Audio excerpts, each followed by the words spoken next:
এখন কোথায় অবস্থান করছে করোনা তা জানতে আমাদের সাথেই থাকুন। ৫ বছর আগে পৃথিবীকে থমকে দিয়েছিল এক অদৃশ্য আতঙ্ক করোনা। মাস্ক, স্যানিটাইজার, সামাজিক দূরত্ব এসব হয়ে উঠেছিল জীবনের নিয়ম। সময়ের সঙ্গে ঝিমিয়ে পড়েছিল সেই তাণ্ডব, কিন্তু নতুন করে আবার বাড়ছে সংক্রমণ।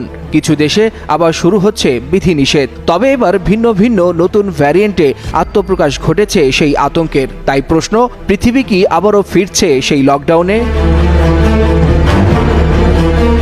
২০২০ সালে যে করোনা বিশ্বকে গৃহবন্দী করেছিল, সেই আতঙ্কের নতুন রূপ ফিরেছে চীন, জাপান, ইউরোপ, আমেরিকা এবং সিঙ্গাপুর, ভারত, বাংলাদেশ ও মালদ্বীপ সহ দক্ষিণ এশিয়ার বেশ কয়েকটি দেশে। এরই করোনার শুরুর দিকে বেশি ক্ষতিগ্রস্ত হয়েছিল প্রাপ্তবয়স্ক ও রোগপ্রবণ ব্যক্তিরা। তবে এবার শিশু ও তরুণদের মাঝেও ছড়িয়ে পড়ছে নতুন এই ভ্যারিয়েন্ট।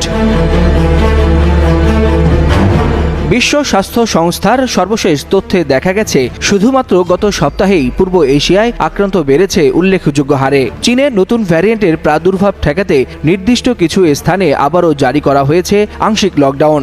জাপানে নতুন সাব ভ্যারিয়েন্ট KP.3 নিয়ে উদ্বেগ বাড়ছে বিজ্ঞানীদের মধ্যে। বাংলাদেশে এখনও বড় কোনো সংক্রমণের খবর না মিললেও ইমিগ্রেশন ও হাসপাতালগুলোতে সতর্কতা জারি করা হয়েছে। স্বাস্থ্য অধিদপ্তর বলছে, যে কোনো পরিস্থিতির জন্য প্রস্তুতি নেওয়া হচ্ছে। বিশেষজ্ঞরা বলছেন, এটা একটা লুকিয়ে থাকা আগুন, যা যে কোনো সময় ছড়িয়ে পড়তে পারে। আগামী ১-১.৫ মাসের মধ্যে পরিস্থিতি অনেকটাই স্পষ্ট হবে। নতুন ভ্যারিয়েন্টগুলো আগের তুলনায় দ্রুত ছড়ালেও মৃত্যুর হার তুলনামূলক কম। তবুও বারবার রূপ পাল্টানো এই ভাইরাসের ভবিষ্যৎ আচরণ এখনও রহস্যে ঘেরা। এই খবরটি পেলাম আমরা যুগান্তর টেলিভিশন থেকে। আরও আছে খবর, তা আমরা আস্তে আস্তে।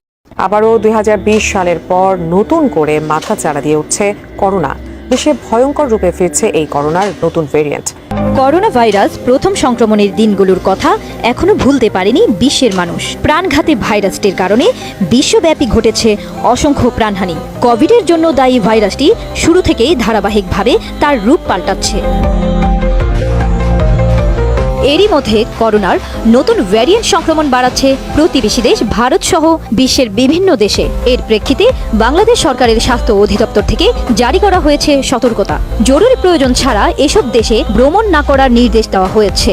৯ জুন স্বাস্থ্য অধিদপ্তরের সংক্রামক রোগ নিয়ন্ত্রণ শাখা এই সতর্কবার্তা জারি করে। করোনা থেকে বাঁচতে হলে আমাদের সবাইকে সতর্ক থাকতে হবে এবং অন্যকে সতর্ক করতে হবে। আমরা এই ভিডিওটি অন্যজনের কাছে শেয়ার করে দিই, যাতে অনেকেই সতর্ক হতে